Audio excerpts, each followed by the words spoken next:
성도들이 자신의 일상 속에 경험하는 깊은 묵상을 가지고 하나님께 나아가고 있습니다. 그 묵상의 일부를 함께 나누고자 합니다. 요즘 시간적 여유가 생기면서 퇴근 후 운동도 하고 성악도 배우면서 매일 무엇인가 하고 있다. 바쁜 일주일을 보내면서 나를 위해 이렇게 바쁘게 지내는데 그래서 성악을 배우는 이유가 하고 싶어서 실력을 키우려고, 운동을 하는 이유가 내가 건강해지려고 아프지 않게 노후를 보내려고, 이것뿐이라면 참 의미 없는 배움이라는 생각이 들었다. 모든 것을 나를 강하고 아름답게의 목표를 두는 것이 아니라 그것을 통해 어떻게 하나님께 영광을 돌릴 수 있을지 늘 고민하면서 살고자 한다.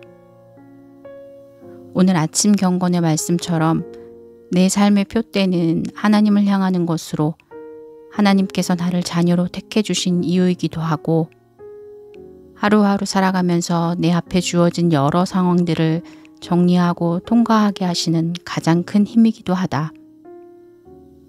무엇인가 이루었다고 하는 순간 만족에 그치지 않고 그것을 통하여 어떻게 하나님께 영광을 돌릴지 늘 묵상하는 하나님의 자녀가 되기를 소망한다. 오늘 우리가 함께 나눌 말씀은 사사기 20장 1절에서 11절 말씀입니다. 이에 모든 이스라엘 자손이 단에서부터 브엘세바까지와 길르앗 땅에서 나와서 그 회중이 일제히 미스바에서 여호와 앞에 모였으니 온 백성의 어른 곧 이스라엘 모든 지파의 어른들은 하나님 백성의 총회에 섰고 칼을 빼는 보병은 40만 명이었으며 이스라엘 자손이 미스바에 올라간 것을 베냐민 자손이 들었더라. 이스라엘 자손이 이르되 이 악한 일이 어떻게 일어났는지 우리에게 말하라 하니 레위 사람 곧 죽임을 당한 여인의 남편이 대답하기르되 내가 내 첩과 더불어 베냐민에 속한 기브아에 유숙하러 갔더니 기브아 사람들이 나를 치러 일어나서 밤에 내가 묵고 있던 집을 에워싸고 나를 죽이려 하고 내 첩을 욕보여 그를 죽게 한지라. 내가 내 첩의 시체를 거두어 쪼개서 이스라엘 기업에 온 땅에 보냈나니 이는 그들이 이스라엘 중에서 음행과 망령된 일을 행하였기 때문이라. 이스라엘 자손들아 너희가 다 여기 있은즉 너희의 의견과 방책을 낼지어니라 하니라. 모든 백성이 일제히 일어나 이르되 우리가 한 사람도 자기 장막으로 돌아가지 말며 한 사람도 자기 집으로 들어가지 말고 우리가 이제 기브아 사람에게 이렇게 행하리니 곧 제비를 뽑아서 그들을 치되 우리가 이스라엘 모든 지파 중에서 100명에 10명, 1000명에 100명, 10,000명에 1000명을 뽑아 그 백성을 위하여 양식을 준비하고 그들에게 베냐민의 기브아에 가서 그 무리가 이스라엘 중에서 망령된 일을 행한 대로 징계하게 하리라 하니라. 이와 같이 이스라엘 모든 사람이 하나같이 합심하여 그 성읍을 치려고 모였더라. 아멘. 반갑습니다. 오늘 사사기 20장 1절부터 11절까지를 중심으로 신자의 걸음이라는 제목의 말씀을 함께 나누겠습니다. 앞선 19장에서 끔찍한 내용이 나왔습니다. 거기에서 레위인, 첩, 한노인, 기브아, 불량배들 이런 사람들이 아주 끔찍한 하나의 사건을 만들어냈습니다. 그런데 이 사건이 일어난 시기에 대해서 우리는 하나의 단서를 찾을 수 있는데 28절에 이렇게 나옵니다. 아론의 손자인 엘르아살의 아들 비느하스가 그 앞에 모시고 섰더라. 이스라엘 자손들이 여쭈기를 우리가 다시 나아가 내 형제 베냐민 자손과 싸우리이까 말리이까 하니 여호와께서 이르시되 올라가라.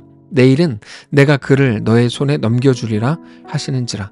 이게 중요한 이유는 여기에 나오는 아론의 손자인 엘르아살의 아들 비느하스 때문입니다.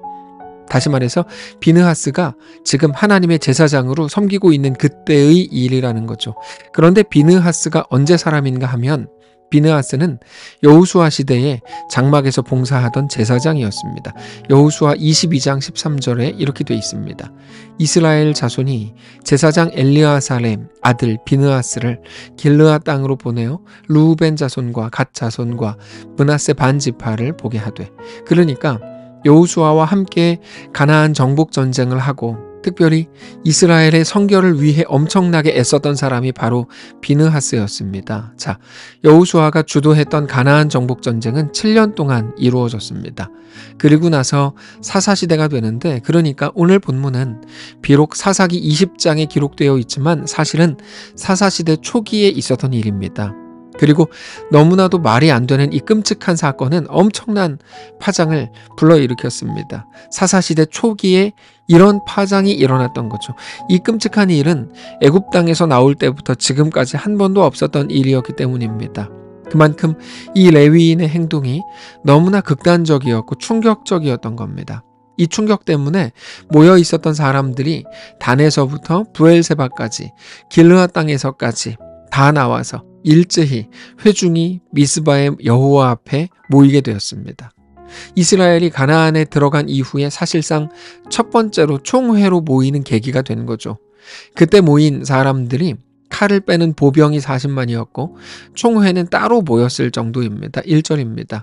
이에 모든 이스라엘 자손이 단에서부터 브엘세바까지와 길르앗 땅에서 나와서 그 회중이 일제히 미스바에서 여호와 앞에 모였으니 온 백성의 어른 곧 이스라엘 모든 지파의 어른들은 하나님 백성의 총회에 섰고 칼을 빼는 보병은 40만 명이었다, 이렇게 되어 있습니다. 그러니까 이 사건이 얼마나 충격적인 사건이었는지를 잘 말해주는 겁니다. 이날 모였던 사람들은 이스라엘에서 도저히 일어날 수 없는 일들이 일어났다는 사실 때문에 모두가 분노하고 매우 흥분되어 있었습니다. 그렇게 40만 명이 모여서 웅성거리는 상황에서 이 일이 어떻게 해서 일어난 것인지를 물었습니다. 3절입니다. 이스라엘 자손이 미스바에 올라간 것을 베냐민 자손이 들었더라. 이스라엘 자손이 이르되 이 악한 일이 어떻게 일어났는지 우리에게 말하라. 그런데 여기에서 문제는 이스라엘 백성들이 미스바에 올라간 것을 베냐민 자손들이 들었다는 겁니다. 물론 총회는 정식으로 그들을 불러서 문제를 평화적으로 해결하려고 모인 것이긴 하지만 자기들이 저지른 일 때문에 이스라엘의 온 총회가 모였다는 것을 베냐민 지파가 들었을 때 그들은 오히려 자기들의 불량배의 편을 들어주면서 그들을 방어하고 그들을 보호하려고 했습니다. 그래서 다음 본문을 보면 오히려 이스라엘 전체에 맞서서 싸우게 되죠. 만약에 베냐민 지파가 그렇게 하지 않고 그 불량배들을 스스로 징계했다면 그저 안타깝지만 그대로 하나의 사건으로 끝났을지도 모릅니다. 그러나 그들은 이스라엘의 전체 모임에 오지도 않았고, 그래서 이스라엘 총회는 레위인으로부터 일방적인 이야기들만 들을 수 있었던 겁니다. 그리고 이 레위인은 정말 자기에게 유리한 방식의 증언을 합니다. 4절입니다. 레위 사람 곧 죽임을 당한 여인의 남편이 대답하여 이르되 내가 내 첩과 더불어 베냐민에 속한 기브아에 유숙하러 갔더니 기브아 사람들이 나를 치러 일어나서 밤에 내가 묵고 있던 집을 애워싸고 나를 죽이려고 하고 내 첩을 욕보여 그를 죽게 한지라. 내가 내 첩의 시체를 거두어 쪼개서 이스라엘 기업의 온 땅에 보냈나니 이는 그들이 이스라엘 중에서 음행과 망령된 일을 행하였기 때문이라. 이스라엘 자손들아 너희가 다 여기 있은즉 너희의 의견과 방책을 낼지니라 하니라. 결국에 이 일이 이렇게 된 건 그들 베냐민 지파 그 중에서도 불량배들이 이스라엘 중에서 음행과 망령된 일을 행했기 때문이었다라고 말하는 거죠. 그러면서 너희가 다 여기 있으니까 의견과 방책을 그럴듯한 대안을 좀 내보라, 이런 말입니다. 여러분, 그런데 이건 기가 막힌 말입니다. 사실 이 일의 모든 상황을 알고 있는 우리가 볼 때 물론 베냐민 지파와 그 불량배들이 행한 일이 너무 끔찍하게 나쁜 짓인 게 맞지만 이 레위인의 잘못이 분명 더 커 보일 만큼 레위인은 아주 못되고 못난 사람이었음에도 불구하고 이 레위인은 자기의 잘못을 다 감추고 그저 기브아 사람들, 베냐민 지파의 사람들이 자기를 죽이려고 하고 자기의 첩을 욕보이고 죽였다고 말하더라는 거죠. 매우 비겁한 증언이었습니다.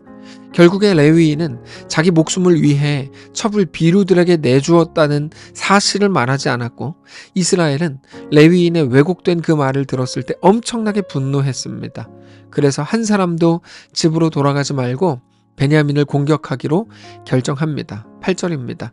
모든 백성이 일제히 일어나 이르되 우리가 한 사람도 자기 장막으로 돌아가지 말며 한 사람도 자기 집으로 들어가지 말고 우리가 이제 기브아 사람에게 이렇게 행하리니 곧 제비를 뽑아서 그들을 치되 우리가 이스라엘 모든 지파 중에서 100명에 10명, 1000명에 100명, 10,000명에 1000명을 뽑아 그 백성을 위하여 양식을 준비하고 그들에게 베냐민의 기브아에 가서 그 무리가 이스라엘 중에서 망령된 일을 행한 대로 징계하게 하리라 하니라.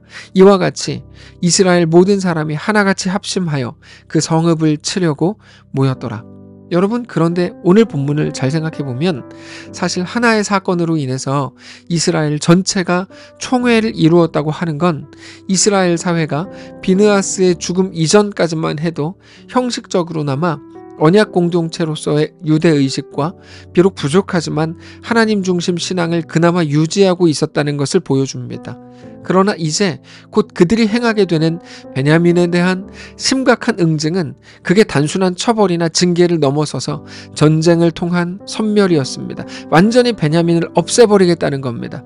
사실 이제까지는 이스라엘이 이런 식으로 무언가를 결정할 때, 그것도 거대한 것들을 결정해 갈 때 하나님께 기도하고 하나님의 뜻을 묻는 방식으로 결정했었습니다. 그래서 이스라엘의 결정이라는 건 더 좋은 것, 더 정의로운 것, 더 옳은 것, 많은 사람들이 납득할 만한 길을 찾는 게 아니었고 그들의 원래의 결정은 하나님의 뜻을 찾는 과정이었습니다. 그렇게 볼 때 오늘 본문의 이 사람들이 단지 옳은 결정을 했는가 그러지 못했는가가 아니라 그들의 결정에는 지금 하나님이 없었다는 게 가장 중요한 문제인 겁니다. 불량배들을 없애려고 하는 더 거대한 불량배 조직처럼 보일 수도 있는 거죠. 그리고 그들은 실제로 정의라는 이름으로 그들을 없애버렸습니다. 이게 사사시대의 정신이었습니다. 어떤 거죠? 하나님의 뜻을 묻고 하나님께 듣고 하나님의 백성, 하나님의 사람들로 걷는 게 아니라 자기들의 옳음, 자기들의 마음을 시원하게 하고 자기들의 정의를 실현하는 것이 전부였던 겁니다. 여러분, 그런데 그건 아무리 옳아도, 아무리 모든 사람에게 인정을 받는다고 해도, 모든 사람에게 지지를 받는다고 해도 그건 진정한 옳음일 수 없습니다.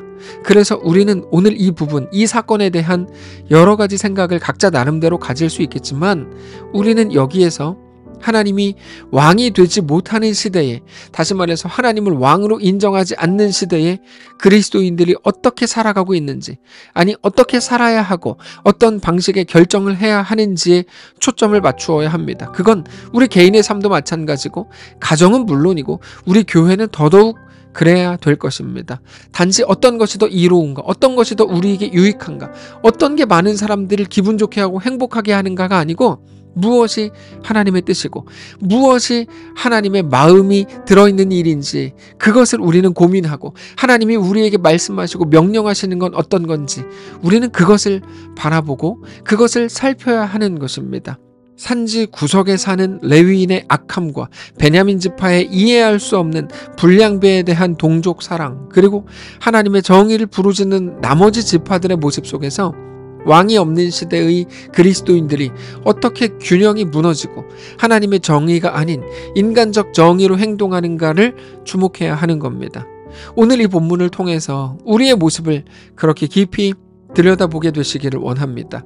단지 잘했다거나 잘못했다는 판단을 넘어서서 우리 시대에 우리가 어떤 방식, 어떤 모습으로 신자의 삶을 살아가야 할지를 고민하고 당장 우리 앞에 있는 일들에 대해서 어떤 방식으로 결정해야 할지 깊이 묵상하는 오늘의 말씀이시기를 원합니다. 기도하겠습니다.